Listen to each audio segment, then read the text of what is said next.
para tomar contacto directo con un antropólogo que investiga la inmigración y que investiga la inmigración y la colonización, que acaba de estrenar hace muy poco un hermoso documental que tuve la oportunidad de ver, que se titula La Jerusalén Argentina y que tiene que ver con Moisésville o Moisésville. Allí fue la primera inmigración rusa de judíos que llegaron a la Argentina en 1890 y que después de muchas vicisitudes llegaron a bordo del vapor Weser, después de muchas vicisitudes porque habían comprado tierras en la provincia de Buenos Aires que nunca les fue entregada. El que se las vendió fue Rafael Hernández, el hermano de José Hernández, pero lo que pasa es que antes había ocurrido la debacle económico-financiera, la hiperinflación que llevó a la renuncia al presidente Juárez Selman. Y entonces cuando llegaron al puerto de Buenos Aires se encontraron que las tierras que habían señado no se las iban a entregar. Entonces comenzaron así una serie de tareas, de vicisitudes, de historias que finalmente dieron con ellos, tras muchos esfuerzos, después de perder una cuarentena de niños por tifus en el camino. Bueno, finalmente llegaron a la estación Palacios, de lo que hoy es el ferrocarril Mitre, y de allí, andando 15 kilómetros, fundaron la localidad de Moisésville, que actualmente existe en el norte santafesino. Realmente una epopeya, porque fue una de las primeras inmigraciones y fue una inmigración autogestionada por esos 814 personas, esas ciento y pico de familias que llegaron desde Bremen a Buenos Aires a través de un barco que, si uno lo vería hoy, no subiría ni de casualidad, porque le daría la sensación de cruzar el Atlántico en una cáscara de nuez. Pero esa inmigración es la metáfora de todas las inmigraciones. Así llegaron los italianos, así llegaron los franceses, así llegaron los españoles, así llegaron los alemanes. Bueno, se cumplió el preámbulo de la Constitución Nacional que abre nuestro país a todos los hombres de buena voluntad que quieran habitar el suelo argentino. Más modernamente, en el siglo XX, la inmigración fue coreana durante el gobierno de Arturo Illia. Y en nuestros días la inmigración es latinoamericana, es paraguaya, es boliviana, es peruana. Llegan 130.000 venezolanos han llegado a la República Argentina, según estadística que dio ayer a conocer el propio presidente Macri. Colombianos que vienen también a estudiar a la República Argentina. Bueno, vamos a hablar un poco de inmigración, vamos a hablar de este hermoso documental La Jerusalén Argentina, y vamos a hablar del libro Recuerdos de Moisésville, que es libro de la autoría de Iván Cherhovsky. A él me estoy refiriendo y a él quiero saludar ya mismo en el Bazar de las Ideas. ¿Cómo estás, Iván? Buenas tardes. Bien, ¿cómo estás, Silvio? Muy bien. Bueno, muy contento de recibirte en este programa. Bueno, primero fue el libro, ¿no es cierto? Sí, primero fue Sí. Bueno, contanos del libro. El libro se titula Recuerdos de Moisésville. Vos hace mucho tiempo que lo estuviste investigando. Sí, porque es el resultado de un trabajo de doctorado para la Universidad de Buenos Aires. Y estuve yendo ahí yo le digo Moisésville, no Moisésville. Lo hago más argentinizado, más acriollado. Estuve yendo durante 4 o 5 años por la tesis, por el trabajo de tesis. Y bueno, en esos viajes me hice amigo de los moisésvillenses y vi cosas que me gustaron como para después contarlas en un documental. Así que lo que se inició como una tesis de doctorado terminó siendo algo un poco más grande, digamos, porque que incluyó esta idea del documental que bueno, lo terminamos hace un par de años con una socia que tengo ahí, que es Melina Server, y ahora lo estamos mostrando en distintos festivales y también acá en Buenos Aires para el público porteño. Y bueno, ¿Qué duración tiene el documental y qué muestra exactamente? Todo trabajo de campo, me imagino. Sí, mira, el documental en realidad surge a partir del libro, a partir de la tesis, pero lo que cuenta no es tanto la historia, que es un poco esto que contabas vos recién, sino que más bien habla del presente, de cómo hoy en día los descendientes de aquellos gauchos judíos, los últimos mohicanos de la historia, ¿no? Porque son más o menos 150 judíos que quedan en Moisés Ville sobre una población de 2000 habitantes. Bueno, como ellos, de alguna manera en los últimos 20 años, se las arreglaron para sostener la identidad judía en el pueblo y para contar todo ese pasado del que ellos están tan orgullosos, porque imagínate que es la génesis de la comunidad judía argentina, lo que sucedió ahí en Moisés Ville hace 130 años más o menos. Y entonces, ¿cómo ellos se las arreglaron para armar un museo, conseguir que algunos edificios muy emblemáticos, las sinagogas, el teatro, fueran declarados patrimonio cultural por el gobierno nacional? Incluso ahora están haciendo trámites en la UNESCO porque quieren obtener la declaratoria de Patrimonio Cultural de la Humanidad para el pueblo. Ajá. Sobre todo el Patrimonio Cultural de la Humanidad, el argumento principal es que ahí recibieron refugiados del nazismo en la década del 30, porque una forma de entrar judíos al país en los años 30, cuando ya estaban cerradas las puertas de la inmigración en la Argentina, era llevarlos al campo. Y entonces, para salvar a muchos judíos, se recurrió a las colonias agrícolas. Inclusive nació la colonia Víctor en Entre Ríos de esa manera en 1938, ¿no? Sí, tal cual. Es una colonia creada especialmente por la compañía del Barón Hirsch para salvar a estos judíos en peligro. Bueno, ¿y cuánto tiempo te llevó filmar el documental? ¿Con qué elementos trabajaste? Mira, el documental dura 1 hora, pero nos llevó filmarlo, fueron 3 viajes que hicimos de más o menos una semana cada viaje, unos 20 días habrán sido de rodajes.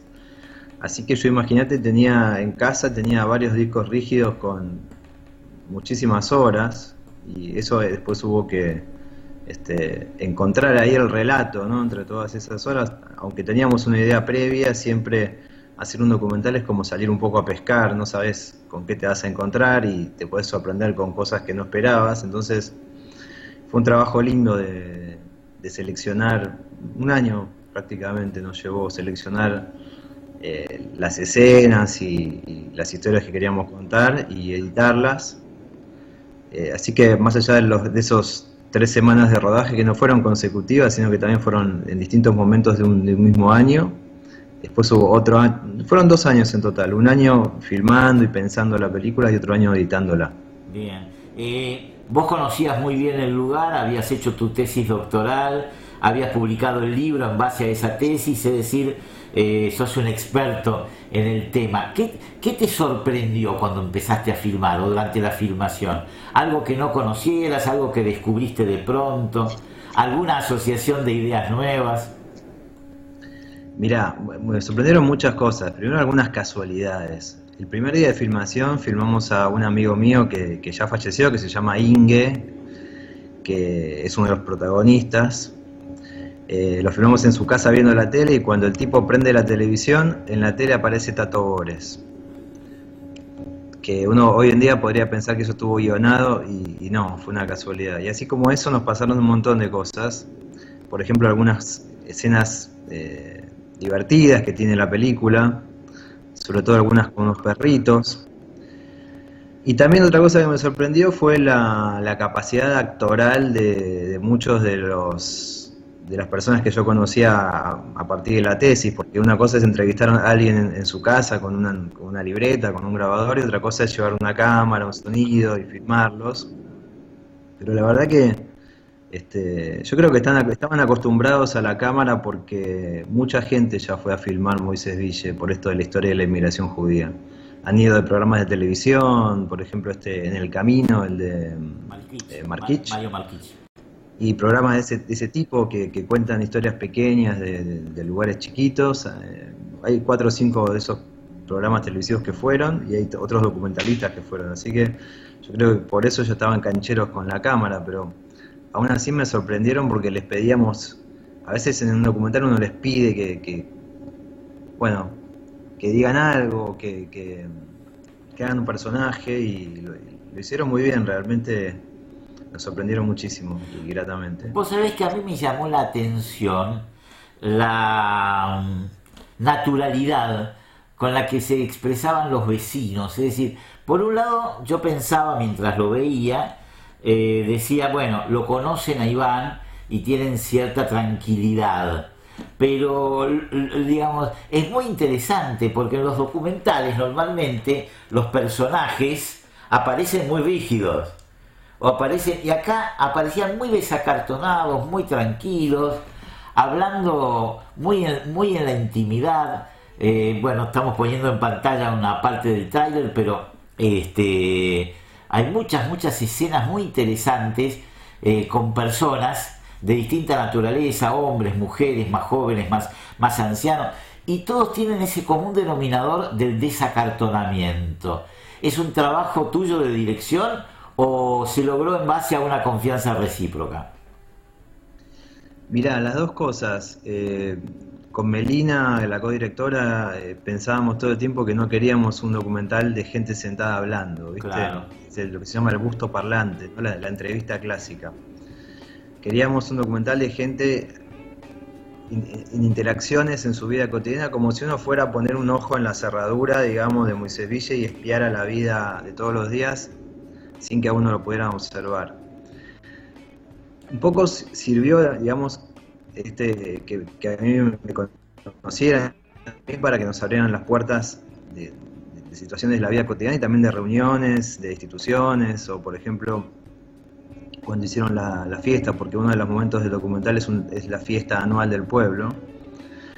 Entonces preferimos usar más ese tipo de discurso, de gente normal, en interacciones en su vida cotidiana, y que eso fuera contando cosas y no un discurso en una entrevista. Entonces el espectador es como que tiene que ir deduciendo a partir de lo que escucha dónde está, cómo es esa gente, cuál es la historia. No es un documental que te viene y te dice, mira, la historia de Moisés Ville es esta, en 1889 llegó un barco.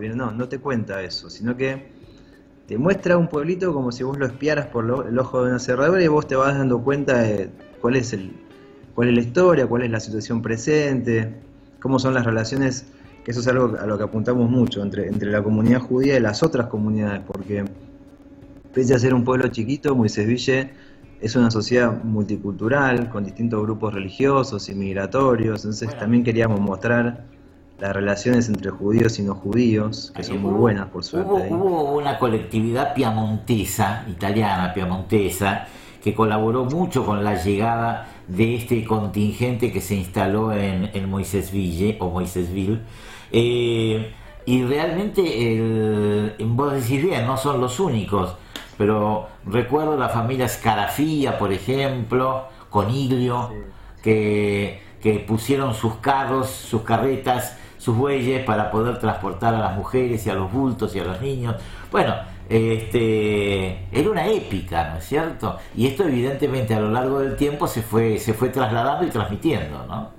Y sí, porque imagínate que en esa época, digamos a fines del siglo XIX, Santa Fe se fue llenando con estas colonias de inmigrantes y más allá de donde viniera cada uno, la historia es muy repetida. Si vos lees la historia de los piamonteses y la de los judíos, son muy parecidas las historias de las penurias que tuvieron que pasar, las incertidumbres, los gauchos que a veces entraban a la colonia y asesinaban toda una familia, o los chicos que se morían por epidemias, porque estaban ahí en la misma zona con las mismas herramientas y entre las mismas inclemencias y circunstancias, ¿no? Así que son historias que se repiten y se dieron muchos casos de solidaridad entre colectividades. Lo que es la Pampa Gringa, digamos, fue una zona de muy buena convivencia entre...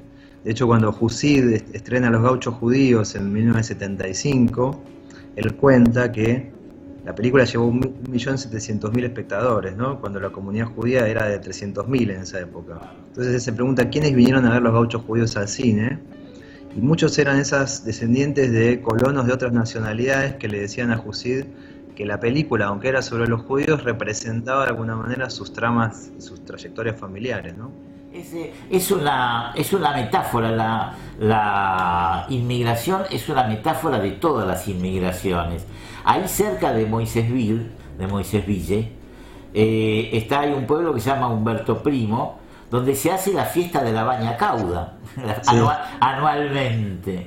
Así que tan rica sí, es. La Pampa Gringa es lindo para ir a pasear, incluso para tus oyentes, porque son pueblitos chiquitos, pero a veces tienen una arquitectura monumental, sobre todo las iglesias. Hay, por ejemplo, pueblitos de 1.000 habitantes con una iglesia que parece Notre Dame. Bueno, por ejemplo, por la ruta y no lo podés creer. Esperanza tiene un patrimonio muy muy interesante y se llama Esperanza por digamos, como gesto hacia el porvenir, ¿no?, de los inmigrantes. Sí, esa fue la primera colonia agrícola de la provincia, que se creó en 1856. Sí. Y ahí convivían familias piamontesas con suizas, con francesas y con algunas familias judías también, antes de Moisésville. Sí, señor. Bueno, ¿qué trayectoria va a tener el documental, La Jerusalén Argentina? ¿Y por qué le pusiste ese título? El título me gusta porque así le dicen ellos al pueblo, ¿no? Es como Rosario es la Chicago Argentina y pero por otro motivo. ¿Qué cosa? Que Rosario la llamaron la Chicago Argentina, pero no era un timbre de honor precisamente, sino porque era la época en que proliferó el delito al tipo Al Capone, ¿no? Yo pensé que era por la industria. No, en un principio era por la industria, pero luego hubo problemas en los años 30. Bueno, hemos tenido un trasfondo un poco más honroso. Sí. Sí, ellos mismos se autodenominan. Hubo aparentemente, no sé qué institución judía, no sé qué país, en algún momento la nombró la Jerusalén de la Argentina, pero no sé, no bueno, documentado. Debe ser por la épica, por la épica de la colonización, ¿no? Sí, porque imagínate que ahí en 1930, 1940 vivían 5.000 judíos en esa colonia. Claro. Era la mayoría. Si vos tomás Moisésville, ese pueblo con sus alrededores, con la colonia agrícola, en 1940 era más parecida a Jerusalén que a Buenos Aires, porque había, te digo, 5.000 judíos viviendo ahí. Muchos eran religiosos, otros eran sionistas, otros eran de izquierda, es decir, había mucha diversidad en esa comunidad, pero por ejemplo, en la calle se hablaba yiddish, había periódicos en yiddish. Yo encontré en los diarios de la época por ejemplo, la municipalidad en 1930 pone un cartelito diciéndole a los comerciantes: por favor, señores comerciantes, pongan las listas de precios en castellano porque hay vecinos que no hablan yiddish. Claro. Es decir, que era un islote étnico en el medio de la Pampa, un shtetl, un gueto judío. Y bueno, le pusieron la Jerusalén, supongo, por Jerusalén es la ciudad más representativa, sobre todo en esa época, que, digamos, Tel Aviv todavía no... Claro. Todavía se había creado Israel, ¿no? Tel Aviv todavía estaba en crecimiento. Está muy cerca de Santiago del Estero, ¿no? La frontera del límite entre Santa Fe y Santiago del Estero. Sí, en realidad Moisésville está justo en el centro. Si vos ves el mapa, está exactamente en el centro de la provincia de Santa Fe. Pero la región, digamos, desde el punto de vista medioambiental, de las regiones climáticas de Argentina, ya se parece más a la región chaqueña, al norte, digamos, que a la Pampa húmeda. Es un poco más seco. ¿Padeciste los calores allí?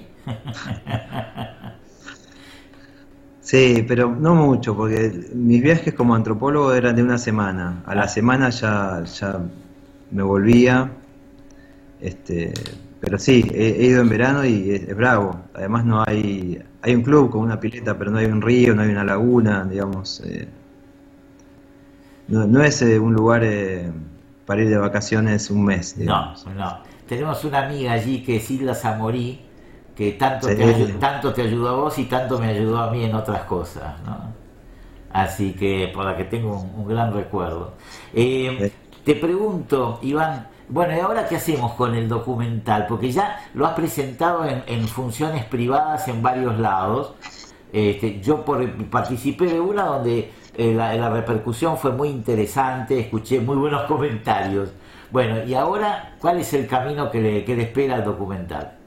Mirá, participó de varios festivales de cine, lo mandamos a muchos festivales de cine. Ajá. Sacó dos premios internacionales, uno que da un festival que organiza las Naciones Unidas, y salió mejor documental en un festival en un festival español que se llama Premios Latino, que Ajá. se hizo la semana pasada. La gala yo no pude ir, la verdad que era en Marbella, imagínate. Pero más allá de esos festivales en los que entró y fue mostrado, lo que estamos haciendo es, bueno, de a poco ir mostrándolo también para el público en reuniones ya no privadas, sino abiertas. Por ejemplo, mañana se va a mostrar a las 12 del mediodía en un evento bastante lindo que están organizando en la Casa de la Provincia de Santa Fe. ¿Dónde es? Eso es en 25 de mayo 178, ahí muy cerca de Plaza de Mayo. ¿A qué hora Eh, es? eh, Eso es a las 12 del mediodía. Ahí presento el libro y a las 12 y a las 12:30 ponemos la película. Va a venir un montón de gente, viene gente de Moisés Ville, parece que va gente de las autoridades de la AMIA. Organizaron ahí una movida importante la gente de la Casa de la Provincia de Santa Fe. Yo estoy muy agradecido. Perfecto. Mañana a las 12 del mediodía. Perfecto. Lo vamos a repetir antes de que termine nuestro programa por si alguien está interesado en ir, que tenga los parámetros bien claritos. Sí, sí, Y sí, es entrada libre y gratuita, así que pueden ir todos. pregunto, ¿y después de la Jerusalén Argentina qué viene? ¿Estás trabajando en otra idea, en otro proyecto? Mirá, presenté, porque esta película la hicimos con un subsidio del INCA, del Instituto de Cine, y ahora también presenté un segundo proyecto que es para hacer un documental sobre los judíos ortodoxos de Buenos Aires. Y estoy esperando que me lo aprueben.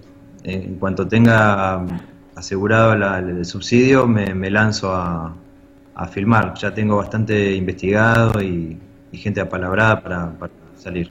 Despiertan mucha curiosidad cuando uno los ve en las calles, ¿no? Sí, en el mejor de los casos despiertan curiosidad y en el peor despiertan bastante rechazo a alguna gente. Ajá. Y es una comunidad que está creciendo de manera exponencial. Eh, Tienen muchísimas instituciones propias y tienen muchos fondos, porque algunos empresarios argentinos que son ortodoxos, judíos ortodoxos, aportan muchísimo dinero para la causa. Entonces es una comunidad que crece y ahora con la crisis económica yo intuyo que va a crecer más todavía, porque una de las formas de crecer de los ortodoxos, me refiero más que nada a Jabal Lubavitch, que es la rama más grande. Una de las formas que tienen de crecer es ayudarse entre ellos económicamente. ¿Qué significa ortodoxos? Porque mucha gente no lo debe saber, se lo debe estar planteando. Sí, es cierto. No todo el mundo tiene claras las divisiones adentro del judaísmo, porque el judaísmo digamos, es una identidad en la que convergen muchas líneas internas. Entonces, ser judío puede ser que vos seas laico o que seas creyente, y si sos creyente, podés adscribir a distintas ramas de la religión. Podés ser un judío ortodoxo, que son estos judíos que andan por la calle vestidos de una manera muy particular, de negro en general, y con la kipá, con la barba, con los haladares. Eh, pero también podés ser un judío religioso y no ser ortodoxo. Podés ser de la rama conservadora, que es una especie de versión un poco más light, digamos. o de la Reformista, y después cada sinagoga tiene sus particularidades. Y si no sos religioso, sos un judío laico que se identifica con el judaísmo por cuestiones de historia familiar o étnicas, culturales, también podés ser sionista o antisionista o de izquierda o de derecha dentro del judaísmo, que no es lo mismo ser de izquierda judía o de derecha judía que ser de izquierda o de derecha en economía o en política. Entonces la gente no tiene muy bien armado ese mapa y es lógico, porque no, tampoco es algo que le interese mucho, pero digo, después cuando se habla de judíos, mucha gente piensa que judíos son solamente estos que andan vestidos así. Bueno, así que la película va a tratar de mostrar ese mundo un poco cerrado y un poco misterioso, ideal para un antropólogo, como encontrarte una tribu, pero en una ciudad, de alguna manera. Son como una especie de tribu urbana, si querés. ¿Se reconocen como una tribu urbana? No, para nada. La idea de tribu urbana tiene que ver con las culturas juveniles, digamos. Lo digo como... No, pero digo, porque la particularidad es tan marcada que de pronto es como quien luce un uniforme. Si luce un uniforme, pertenece a la institución del uniforme. Sí, y te digo más. Si vos empezás a prestar atención, según el color de la kipá o según el atuendo, pertenecen a distintas subramas dentro de la ortodoxia. Es como que hay muchos uniformes dentro del uniforme. ¿También el ancho de los sombreros? ¿Qué cosa? El ancho de los sombreros, porque hay gente que va con sombreros de ala ancha y hay otros que van con sombreros de ala más... O por ejemplo, yo he visto por la calle gente que va con gorros de piel. Sí, que eso tiene que ver con algunos días especiales del año también. Ajá. Sí, o las kipot, digamos la kipá, el típico gorrito redondo judío, depende de con qué materiales está hecho, de qué color. Uh-huh. Así que hay que aprender el abecedario, ¿no es cierto? Sí, hay que aprender toda esa simbología, pero más allá de eso lo que me interesa, nuevamente, digamos, yo trato de no repetir la mirada científica en el cine, sino que lo que quiero es que los documentales que vaya a hacer de ahora en más sean documentales, digamos, no tan científicos y un poco más humanos o más parecidos a la ficción, es decir, me gustaría encontrar contar en el documental 4 o 5 historias de personas que tienen ciertos problemas o circunstancias determinadas en la vida y lo que es común a todas esas personas es que son ortodoxos. Quiere decir que vos te estás asumiendo como documentalista y aceptando obviamente tu background y tu profesión de antropólogo, pero ya como con una nueva profesión que es la de documentalista. Sí, porque hay un documental antropológico o etnográfico, sí, que consiste en mostrar, digamos, las distintas expresiones de la cultura humana, pero que cae en esa lógica del documental científico que a mí no me interesa. Me interesa que sea más artístico, artístico no sé si es la palabra, más parecido a una ficción, que uno vea digamos, en un documental científico uno no tiene que hacer mucho esfuerzo por entender lo que está pasando porque hay un locutor que te cuenta todo y te explica todo. Las imágenes acompañan esa locución. Más literatura, ¿no? Acá me interesa que que el espectador tenga que interpretar un discurso, tenga que hacer ese esfuerzo. Me interesa que tengan humor, que no siempre los documentales científicos lo traen, en general no. Así que voy por ese lado, digamos. Está detrás mi mirada como antropólogo, por supuesto, y mis lecturas, pero trato ahora de hacer películas un poco más para un público más abierto, digamos. Uh-huh. Iván, bueno, la idea es que también cuente con financiación del Inca. Sí, del Inca y de otros, hay otros fondos a los que uno trata de pedirles, pero sí que hay, digamos, a mí me resuelve mucho la parte tecnológica, digamos, poder contratar un camarógrafo, un sonidista, un editor. Es un costo bajo hoy en día hacer un documental por la tecnología digital, eso abarató muchísimo todo, pero necesitas unos recursos y bueno, yo soy un profesor universitario golpeado por la crisis económica a la que te referías hace un rato, así que si hay financiamiento, esto es mucho. Si no hay financiamiento lo voy a hacer igual, pero por ahora vamos a hacer de cuenta que hay financiamiento. Bien. Bueno, suerte entonces. ¿Tenés título ya para el nuevo documental? Mira, tengo un título que te soy sincero, como vos sos amigo, te lo voy a decir acá en privado, es un título afanado. Porque hay una etnografía de un norteamericano que a mí me encanta, que se llama Defensores de la Fe, que es un antropólogo norteamericano judío que se va a estudiar a los judíos de Mea Shearim, el barrio ultraortodoxo de Jerusalén. Es buenísimo el libro.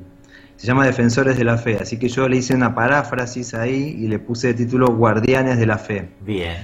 Pero bueno, seré juzgado en el juicio final. Antes de despedirnos, ¿estos judíos ortodoxos son los que no reconocen al Estado de Israel y los que están esperando la llegada del Mesías? Bueno, dentro de la ortodoxia hay grupos que tienen esa postura y otros que no, ojo. Tenés incluso partidos políticos en Israel, religiosos, que son sionistas. Por ejemplo, muchos de los colonos, acordate que muchos de los colonos que están en Cisjordania, hay unos 300, 400 mil colonos israelíes que están en territorio que teóricamente le corresponde a los palestinos, que es Cisjordania, y muchos de ellos son ortodoxos, y ellos ven en la concreción del Estado de Israel una señal del advenimiento del Mesías. En cambio hay otros sectores ortodoxos que no, que consideran que Israel debe venir justamente como consecuencia de la llegada del Mesías. Entonces la obtención del Estado por medios laicos o profanos o políticos no la aceptan. Iván, muchas gracias por estos minutos, realmente muy jugosos. Muchos se van a preguntar si se puede ser judío siendo agnóstico o siendo ateo, de la misma manera en que también se van a preguntar si se puede ser judío siendo ultra ortodoxo, como los que van a ser motivo de tu próximo documental. Mucha suerte con esta tarea, Iván, realmente es muy encomiable y muy interesante. Muchísimas gracias, te agradezco muchísimo, Silvio, un abrazo enorme. Igualmente, gracias a vos.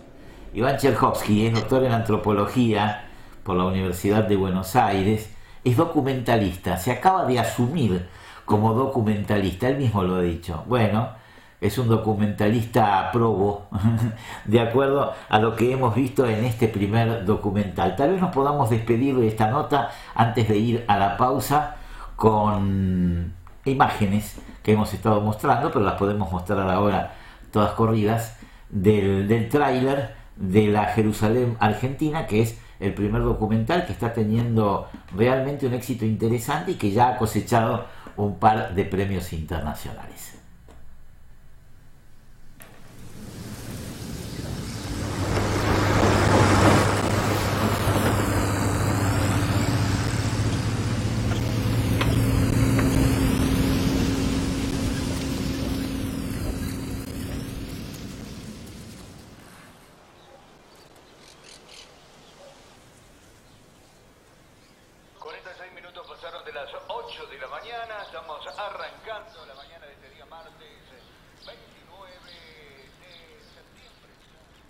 Había 4 sinagogas y las 4 estaban llenas. La gente iba más antes al Shil que ahora. Y la juventud también, los chicos también. Porque en casa a los chicos se les inculcaba.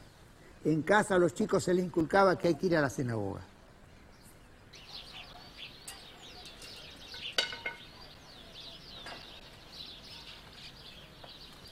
Con el pasar del tiempo, los viejos se murieron.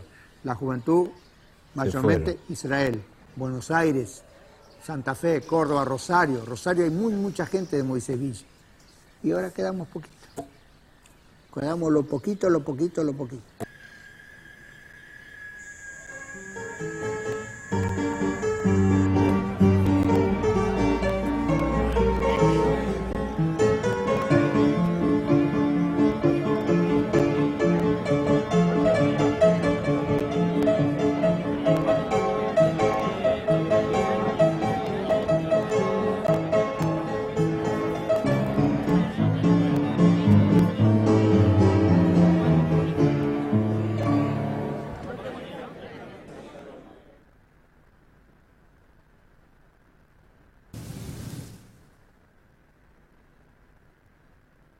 Literatura, música, historia y filosofía en Demos. Silvio Uberman y Diego Uberman presentan El Bazar de las Ideas.